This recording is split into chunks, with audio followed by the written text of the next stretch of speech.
Namaskar, Sri Gurubhyo Namaha. Today, let us talk about events that unfolded in the year 1323 when the great temple of Sri Rangam came under siege from the Delhi Sultanate.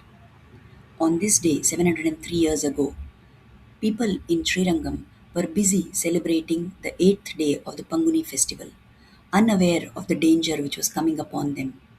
Ulugh Khan, that great attacker, came with all his soldiers and killed, looted, and devastated the entire town of Srirangam.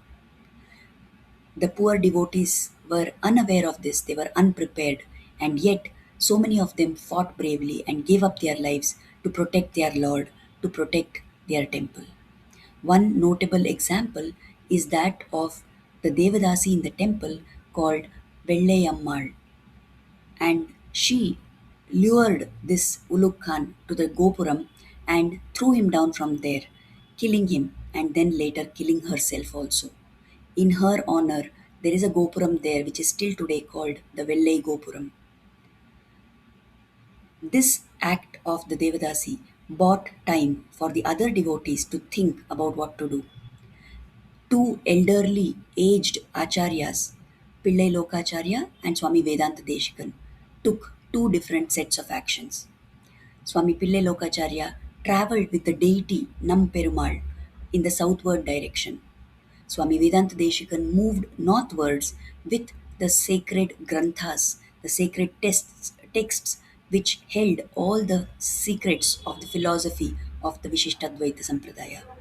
Thus, they protected the Lord's divine form from desecration, and they also protected the wisdom, the memory, and the teachings of the great acharyas.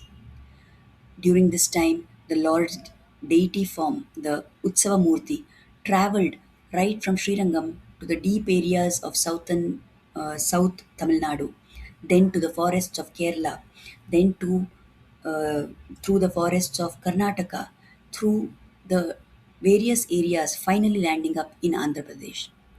From this, we learn that a temple is more than just a stone. There is a divine presence, there is the preserved knowledge, and there are the devotees who sacrifice everything that they have to shield their Lord, to protect their sampradaya, to protect their culture. After almost close to 48 years, the Lord returned to Sri Rangam. From this, we can learn that as long as there are those who rise to preserve the deity and who want to keep their knowledge and their civilization, such a civilization will never fall. However, today we have a sad situation where dharma seems to be in danger. At such a time, let us remember dharmo rakshati rakshitaha.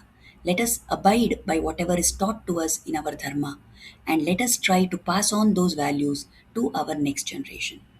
Shri Guru Bhyo Namaha.